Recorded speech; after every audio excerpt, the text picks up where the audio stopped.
everyone, welcome to today's episode of the Snap Talks. I am your host CJ, and I am here today with Boston R&B artist Breredbonesoul. How you doing? Thank you so much for coming out today. Thank you for having me. Yes, I'm so excited to learn about your career. How's it been? It's been a journey. Yeah. It's been a journey. How did you get started? Well, I mean, when I was a kid, I just used to sing around, and like all the older women around me used to force me to sing. Okay. I was a little shy, but like they kept pulling it out of me, and then I was like, you know what, I can kind of sing. You know, so I started writing poems and then turning them into songs and stuff like that. Okay. How do you get your inspiration? I mean, I'm a huge Michael Jackson fan, Sam Cooke fan. So I take it back from where it kind of started, you know. But it doesn't take much for me to get inspired when I hit something great. Okay. Do you pull things from your life, love life? Everything. Everything? Pretty much, yeah. My life, other people's lives. Forgive me. It's okay. Yeah, I mean, just from things that I see, what I've grown to learn, you know, things like that. Okay. There's situations where somebody, it might not be my situation, but somebody else's, and I'll just write about it. Yeah. And then add with it. So you've been in the game for a while now, right? Yes. So how would you compare R&B now to R&B back in maybe the 90s, 2000s? There's no comparison, but I mean, as long as it's dope R&B, I'm for it, and it's real R&B. Yeah. You know, R&B's now it's changed, you know, a little bit, but for me, real R&B is like you said, from those times, like even before, like from the '60s to the '80s to the '90s. You know, I like timeless R&B. Okay. Who's your favorite? Now or just in general? Well, Mike obviously my favorite. Okay. Kels. I like dudes like John, Joe. Like those are the cats that I like, and obviously Chris Brown, Trey Songz. You know, a mixture of the old and new. You know, 'cause I feel like even those guys took from the same people I took from. Yeah. So. In doing R&B in Boston, how's it been the music scene for you? The scene in Boston's dope. Okay. It's just Boston doesn't really have an outlet. Okay. And I wish Boston would support each other more. It doesn't really happen. Okay. People tend to click up and then support who they want. But as long as you're dope, they can't really hate on it. Yeah. You know, so Yeah. you just keep going, and people are like, you know what? Oh, I'm messing with it. You know, but it's tough out there. Yeah. It really is. It's almost like it's cut. So, you know, everybody is doing their own thing, trying to get it ahead of the next person. I mess with everybody. Though. I don't cut no one off. I just stay in my own lane. Okay. And whoever worked with that some of our listeners would have known. Well, right now, as you know, I just dropped a joint with Willie Taylor from Day 26. I did a joint with Brian from Day 26. Okay. I got songs with Little Mo, Young Jock. I got a song with Flawless from the Netflix show Rhythm and Flow, and Gravy. They're both on the same song. The dude that played Biggie in the Notorious movie. I'm about to work on a song with Coco Friends. It's a lot. Like, I mean, I've been blessed. Like, it's fun.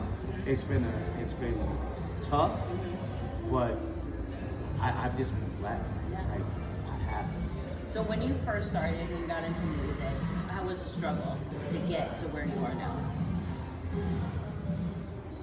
It was different because times, you know, social media now it helps a little bit. Yep. It doesn't help as much. It's just more people can see it. Okay. But back then you had to have real raw talent to actually get in. Yeah. So, you know, when I was younger, I was in singing groups and stuff like that. We were in and out of New York and doing things like that. that fell apart, I went solo. Okay. Then I had my own success when I first started out, but I just kept grinding. It's funny because we grew up on the same block, and I'm getting my hair cut in the barber shop. And he's like, comes in with a local dude who owns a label, and he's like, "What you doing now?" I'm like, "I'm just chilling." And he was like, "Yo, we gotta grab." You know, me and him, we've been rocking since like '08. Okay. So, you know, he comes everywhere with me, travels everywhere with me. But you know, it's been a hard journey, but it's been worth it. Okay. You know, it's been really worth it. Is it hard to trust people being in this industry? I feel like I'm a real good judge of character, and plus the guy who's the head of my label, it's called Bronx Bridge. Okay. He's like one of the best entertainment attorneys on the planet. Shout out to CB, Christopher Brown. He keeps everything kind of like, you know, in control. Yeah. You know, nothing goes over his head.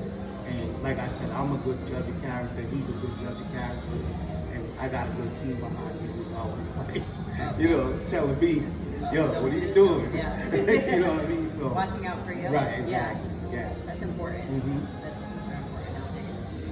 How do you feel about social media today? Do you think it helped your career? It definitely helps because now you can reach a broader audience. Okay. You know, it's everything. It's just the way they change music itself. Yeah. But it's dope how you can use social media for people. I just wish artists would get paid for it.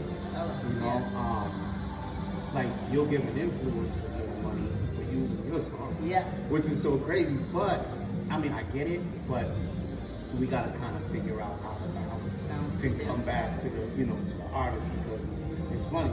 The artists are always the ones who goes through the toughest mission. Right. You know what I mean? And then people pop up and they're doing this and they're doing that. Mm-hmm. But shout out to them. They working hard too. I mean, it's there to use it. So, I mean, get it done. Yeah. You know, but it's still hard to stay consistent and, you know, always doing content, trying to make the right content. Yeah. You know, I'm always thinking, oh, should I do this? Should I do that? And I got dudes like him. I'm like, yo, why you always want to? You know what I mean? So I'm just like, but I try to keep it fun. I try to keep it classy. I try to keep it sexy all at the same time. You know, because that's what I'm about when it comes to music. Yeah. But yeah, I mean, that's all. And what are we working on now? Tell everybody. So, like I said, I just released the joint 2 nights ago, which is dope. Yeah, I love that song. Thank you so much. I got my body language. I just got the Billboard plaque for it. Okay. I got a remix coming out with my man International Nova, who's on Love and Hip Hop Atlanta right now. So he's jumping on it. He also wants to jump on the remix to this joint. So when he heard it, he was like, "Oh, yeah, on that." So I mean, a bunch of things. We're in the works with, you know, doing Saturday Love, the remake with Coco from SWV, which I'm gonna love because I like stuff like that joints, and she's a dope person to actually do it with. Yeah. But yeah, but that's it. Like trying to get you know, on the tour, doing more shows, pretty much everywhere. You know, that's the plan. Live is my thing. Okay, do you perform at bars and stuff locally in Boston? Like when you're around, just popping in, letting your fans see? Not really. No. Okay. I was doing, like, I was at Fox Hills, like, up till when COVID came, it stopped, like, everything. Yep. We were there doing every show. Okay. Every R&B show that we do, Keeps Jodeci, SWV, Genuine, Yeah. everyone. You know, all the real R&B. We were on all those shows. But now we're putting together like a little citywide tour. Okay. So that's in the works. You know, it's just trying to get the right locations, getting the right people. Because from city to city, if you go to a city winery, you got artists that make it there. Yeah. And you try to get that artist to be on that show. You know, so that they're not all over the place if they're there. Do you travel a lot for work? Do you go down to Atlanta I to do. record? I do. Yeah. I actually recorded Body Language that I got the Billboard back for in Atlanta. I actually shot the Everything video in Phoenix. Okay.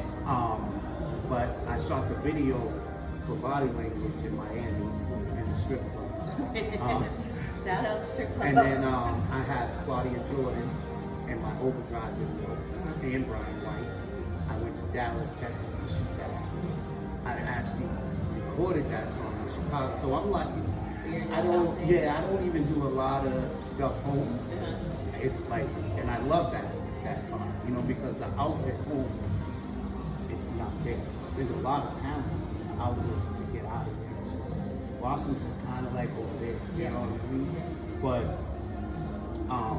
very talented people there. A lot of talent, A lot of talent comes from Boston, but leaves Boston. Right, you have to. Yeah. And then they respect you more when you go. Well, yeah, when you come back. Is it hard keeping a relationship in this industry? Like your personal life, is it hard to balance the two? I don't think so. I mean, if somebody understands what you do, I mean, I guess it's hard for them. Yeah. But that's a funny question because I kind of just went through it. Oh, okay.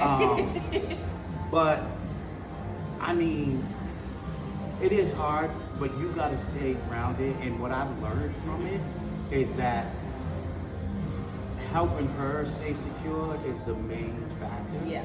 I mean, you can't really keep somebody that way. They have to have it within themselves. But I could see how that would help.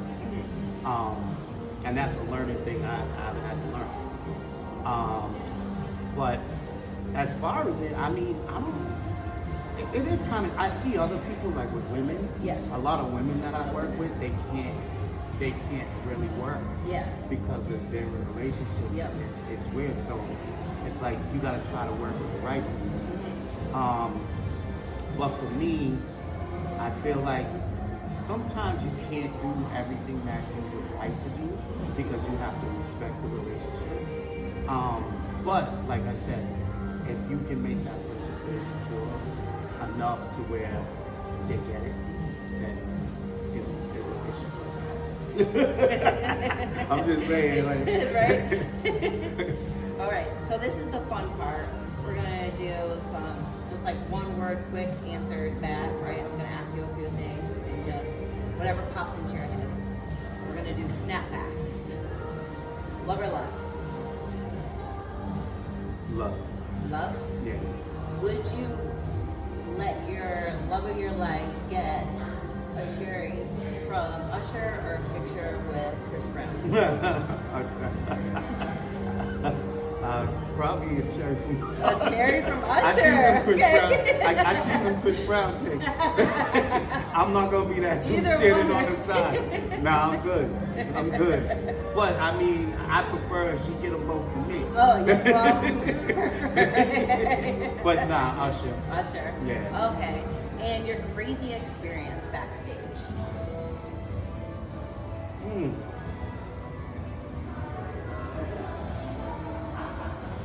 That's a tough one. Oh, it is. Because I don't know if I have a crazy experience. Okay. I'm trying to see. Is there one you can think of? I'm trying Or we to don't crazy want to talk though. about it? I mean, there's been some crazy things like after the show. Yeah. There was a time where I get off the elevator and go up to the room and there's like 7 girls sitting over on the side. Okay. And my manager's like, what's going on? And we're like, we don't know. You know what I mean? So, I mean, those things that's happen? pretty crazy. Is that frequent? Not really, not like that. There was another time I'm sitting at the bar and after my performance, I just needed a drink and I just needed to calm down.